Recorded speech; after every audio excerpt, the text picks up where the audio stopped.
Garota! Conseguimos, eu estava aqui no momento entrando, falando para as pessoas que hoje vai ser uma live super gostosa, porque nós vamos falar de prazer e casamento. Inclusive, assim, antes de você se apresentar, eu estava hoje, fui no salão e comentei da live e a pessoa falou assim, mas isso é possível andar junto? Eu falei, assiste a live que você vai saber. É por isso que é curioso, né? Por isso que a gente chamou aqui a galera para falar sobre prazer e casamento. Mas você vê a impressão que as pessoas têm. Como assim é possível? Prazer e casamento? Prazer dentro do casamento? Enfim, nós vamos conversar sobre isso. Muito obrigada pelo convite, tá? Eu adoro bater papo sobre sexualidade e casamento. Deve ser porque eu sou casada há 30 anos. Então, muito do que eu vou falar aqui diz respeito à experiência de vida, experiência de clínica, que eu atendo muitos casais e eu adoro. E é um prazer estar aqui, viu? Como você falou, estava te ouvindo, a gente já se conhece desde o início, quando a gente não era ninguém ainda na psicologia, né? Isso, engatinhando. Engatinhando, nós duas na faculdade, eu um pouquinho mais adiante, você ali atrás de mim, mas as duas se formando em Gestalt terapia, foi muito legal nessa caminhada, viu? Muito legal. É um prazer estar aqui. Você se especializando aí nas suas áreas, e eu vou te convidar também para fazer a live comigo depois. Olha. E eu aqui nessa especialidade para trocar com você, para acrescentar na sua clínica. Te desejo muito sucesso, tá? Gratidão para nós, né? Eu queria, Cris, assim, antes da gente começar, que você se apresente para as pessoas saberem quem é a Cris, né? Porque a gente já se conhece há muitos anos, né? A gente fez a formação em Gestalt, fez a formação em casal, né? Lá com a Eunice, com as meninas. Então, assim, já tem muita experiência nossa juntas. Mas as pessoas que estão assistindo e que irão assistir, inclusive é bacana porque várias pessoas, grupo de casais que eu tenho aqui, eu compartilhei, as pessoas, Ediane, eu estou no trabalho, esse horário vai ficar salva? Eu falei, vai, não se preocupa. Eu falei, a única diferença é que você não vai conseguir fazer perguntas na hora da live, porque tem a caixa de perguntas aqui, gente. Então, assim, pergunta na caixa. Quer comentar se tá bacana a live, se tá conseguindo ouvir a gente bacana? Legal, mas perguntas, por favor, coloca na caixa, porque fica muito mais fácil de eu conseguir colocar aqui para todos lerem, visualizarem, do que eu ficar aqui procurando, tá bom, os comentários, tá bom? Então, vamos começar, porque eu tô doida pra gente falar hoje do nosso bate-papo, prazer sexual e casamento. Então, eu quero agradecer as pessoas que estão aqui, algumas eu conheço, são minhas pacientes, enfim, outros são amigas, né? Tem a Thaís, tem a Patrícia Jordão, tem a Tina, tem Kelly. Enfim, muito obrigada, gente, por estarem aqui.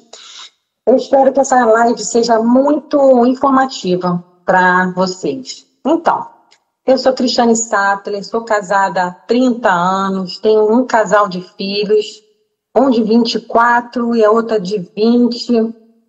Então, como eu disse, eu vou falar muito da minha clínica. Sou formada em psicóloga, sou sexóloga, especialista em atendimento de casais. E é por isso que eu estou aqui, para a gente conversar, para a gente bater um papo. Então, vou falar um pouco de casais que atendo, um pouco da minha própria experiência. E como a Ed falou, estamos abertas para as perguntas. Então, podem colocar lá perguntas na caixinha. Porque é muito ruim ficar rolando aqui, né? As perguntas somem. Enfim, essa sou eu e sou amiga da Ed. Começamos a nossa caminhada na psicologia juntas. E hoje vamos falar de casamento, de casamento e prazer, casamento e desejo, casamento e tesão. Como é que fica isso, né? Como é que caminha isso? Eu queria deixar claro já de vez uma coisa. O casamento que a gente vai falar aqui, de hoje, é o casamento de pessoas que moram junto, que dormem juntos na mesma casa, que pagam conta junto, porque isso tudo faz uma diferença danada, né? Então, não importa se você é casado no papel, não é disso que estamos falando. Estamos falando, por exemplo, casais de namorados que já moram juntos, que já vivem um tempo juntos, que têm ou não filhos, né? Mas a gente vai falar um pouquinho disso no momento, mas O casamento a que a gente se refere aqui é esse casamento de pessoas que estão juntas no mesmo teto por, seja 10 anos, seja por 1 ano, seja por 30, não importa. Essa questão da sexualidade dentro do casamento é uma questão que pode causar ou não problemas desde o início. Casamentos novinhos podem ter questões de prazer, questões de sedução, questões de tesão, questões, enfim, desde o início. E tem casamentos que vão começar a ter problema aos 7 anos. Tem gente que fala da crise dos 7 anos. Então, eu não sei quanto tempo a galera aqui tem de casado. Então, pode ter 7, 10, 20. Vai para todo mundo que a gente vai falar aqui hoje. Tá? Então, eu queria deixar claro isso. Sem falar que eu estava conversando com a Ed. Tem muitos tipos de casamento, né? A gente estava falando. Se a Ed quiser falar disso, também pode, tá, Ed? Fica à vontade para me interromper. Então, a gente estava falando ontem que existe casamento, o casamento mais tradicional, né? O casamento fechado, em que é um homem e a mulher, mas tem casamentos homossexuais, mas aquele casamento que tem um contrato, né? Que tem estamos eu e você só e tal. Tem casamento aberto, que aceita que o outro pode sair, dar uma fugida, dar uma escapada, no entanto que o outro não saiba quem é. Então, tem vários tipos, até vários tipos de casamento fechado. Ou seja, é fechado, mas eu tenho que saber quem é.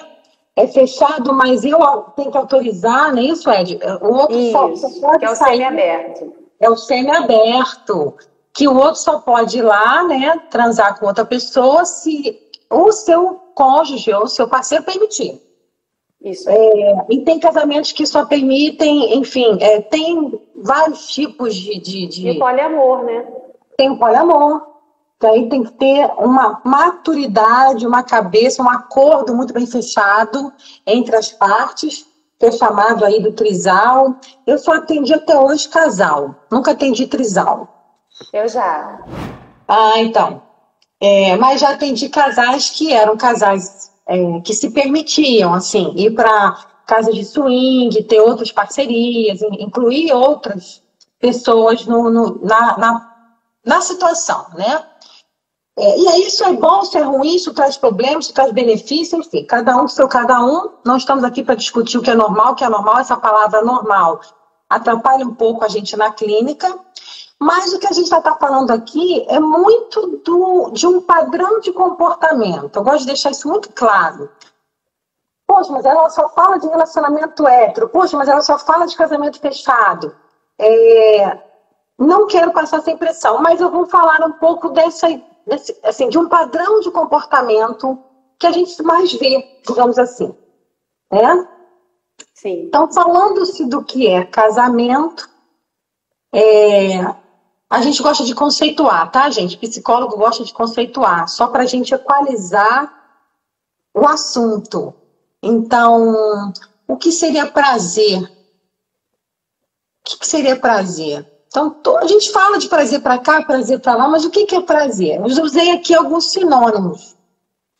Prazer, desejo, prazer, tesão, prazer, vontade, prazer, querer. Só que prazer, gente, é muito subjetivo.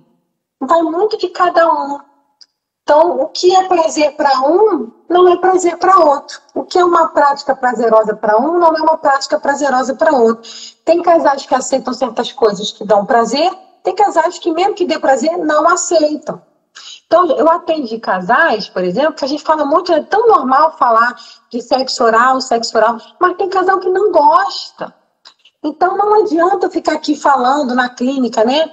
Não, porque tal, que os preliminares de sexo oral... Aliás, sexo oral já não é preliminar, já é sexo mesmo. Então, tem gente que confunde o que é preliminar e o que é sexo. A gente pode estar falando. Mas, enfim, e aí não adianta eu ficar aqui falando, né? Faça sexo oral. Não aceita. Então, é muito subjetivo. Então, talvez eu vá falar aqui coisas que tem gente que não aceita. Mas, tá aqui a caixinha de pergunta para que vocês possam, então, perguntar ou tirar dúvidas sobre isso. Muito bem. Dito isso, a gente está falando aqui de sexo, né? De ato sexual, relação sexual. A sexualidade no casamento, Ed, nem sempre é vivida 100%, nem sempre é vivida de forma crescente, né? Nem sempre é vivida de forma saudável. Então, a sexualidade é algo nato do ser humano, tá? Todos nós temos sexualidade. E ela não diz respeito apenas a ato sexual, a casamento, né? Casal. Não é isso. A sexualidade cada um tem a sua. A gente vive a nossa sexualidade o tempo todo. Então, como eu me visto, como eu me coloco no mundo, como eu comunico, como eu mexo no cabelo, como eu me acho bonita, isso tudo é sexualidade. Então, vocês imaginem isso dentro do casamento.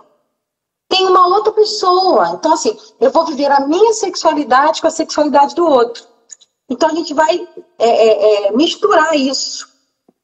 Então, gente, isso é tão importante, eu conhecer a sexualidade da minha parceria, conhecer a sexualidade do meu marido, ou da minha esposa, da minha namorada, é saber fazer pergunta, né? Enfim, como é isso, né? Olhar para o outro, aceitar o outro como ele é, como ele vive, do que ele gosta, como ele se diverte, como ele...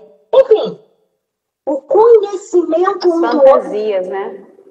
Também, como a pessoa fantasia. Eu vou falar disso até porque tem coisas que atrapalham e tem coisas que prejudicam e tem coisas que ajudam, fomentam, fazem crescer o prazer que a gente está falando aqui agora, né? Que a gente vai falar. Bom, então o que pode então atrapalhar, Ed? Você já quer falar alguma coisa, Ed, sobre isso que eu estou falando agora, de sexualidade, de prazer, de... O que é bacana a gente pontuar aqui para as pessoas que estão assistindo, que não tem certo e errado. Aham.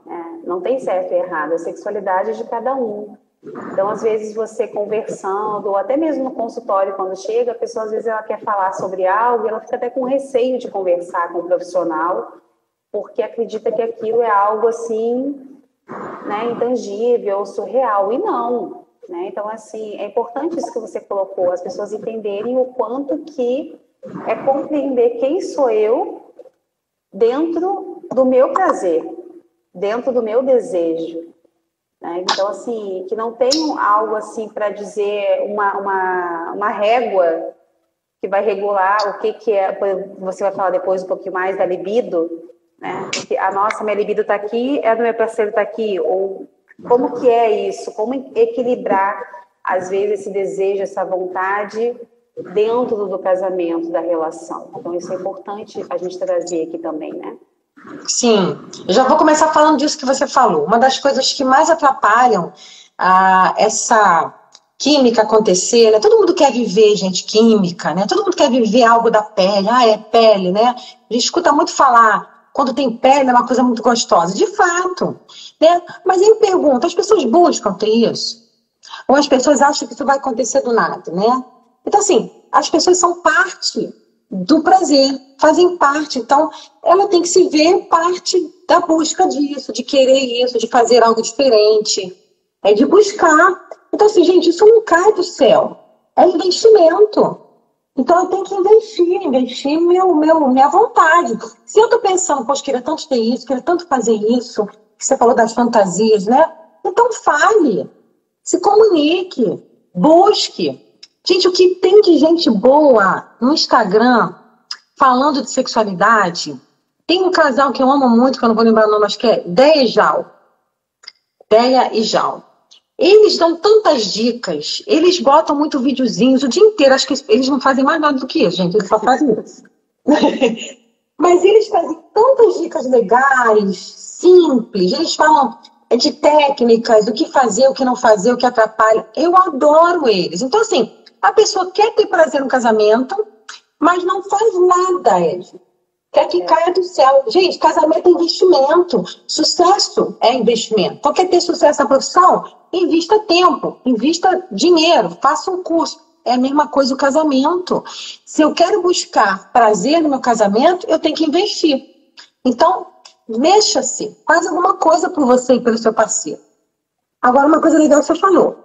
Como que está o nível? E eu vou levar agora para a parte fisiologia, né? A gente tem níveis diferentes de testosterona no organismo. Então, homens e mulheres precisam ver isso? Será? Eu vou dizer para vocês que desejo é muito mais subjetivo, é muito mais relacionado à parceria, a como eu me relaciono, do que a índice de testosterona. Ponto. Porém, eu sempre falo para homens, verifiquem seu nível de testosterona, porque para o homem é muito importante, né? Para o homem ter resultado, ter uma resposta sexual. Para a mulher é importante? Não é o mais importante. Então, eu digo a mesma coisa, olha, testosterona não causa desejo a ninguém, mas aumenta a resposta sexual, aumenta a excitação. Então, resposta sexual, deixa eu explicar para vocês, envolve o desejo, que é o que a gente está falando aqui hoje, a primeira parte da resposta sexual humana envolve desejo. Gente, se está faltando desejo na tua relação, tem alguma coisa errada no seu relacionamento, não é no sexo exatamente, mas é no relacionamento. Primeiro ponto. Então, é o desejo. Depois vem a excitação, que é a resposta do organismo. Quando eu fico excitado, eu fico molhada, lubrificada, eu fico com pênis ereto, eu fico com mamilo sensível, eu fico rubra, batimento cardíaco aumenta. Então, isso é resposta sexual do corpo. Só que o sexo começa aqui. Lá no desejo. Primeiro ponto, desejo. Segundo, excitação. Terceiro, orgasmo. E quarto, é resolução. Quarto é aquela coisa que a gente acha que é meio esquisita do homem, né? A mulher também tem, mas o homem tem muito mais, que é bater do lado e dormir. É aquele período refratário, que a gente chama. É um período que o cara sai dali, porque cansou mesmo, porque precisa recuperar para uma nova relação. Então, eu tô rindo aqui, depois eu vou dizer o motivo que eu tô rindo. Você vai falar daqui a pouco, deixa eu só terminar essas 4. Então, se começa no desejo, depois a excitação, depois o orgasmo, depois a resolução, estamos falando do primeiro ponto, galera. Se esse primeiro ponto não está funcionando, tem muito mais a ver com a relação da parceria do que, propriamente dito, a testosterona, que tem muito mais a ver com este outro ponto da excitação. Testosterona, gente, realmente, quando ela está no nível legal, ela deixa a excitação muito maior, ela faz o meu orgasmo ser mais intenso, porque o meu organismo está preparado para isso. É como se eu ficasse pronto mais rápido. Mas não é o que causa desejo. Você pode falar, Ed? Não, eu estava rindo enquanto você falou essa questão, né, da resolução? Dormir. Exatamente, do dormir, porque é uma das maiores queixas femininas, né? Do feminino. Como assim? Ele acabou de transar e dorme. Então, quem está assistindo aqui, a mulherada que está assistindo, já sabe o motivo. Então, não briga tanto com o teu parceiro, porque não é você, é uma questão do organismo, tá? Eu não sei se as pessoas que estão assistindo querem comentar aqui. Aqui, ó, a Kelly acabou de comentar. Essa parte de dormir, depois o homem, depois da relação, é o fim. Agora você já sabe que não é tão assim. Não. Então, por isso que eu ri quando você falou, porque associei as falas e a Kelly aqui acabou de comentar sobre isso. Então, não sei se outras pessoas já passaram por isso, ou os homens aqui presentes, caso queiram fazer algum comentário, a gente lê aqui também, tá bom?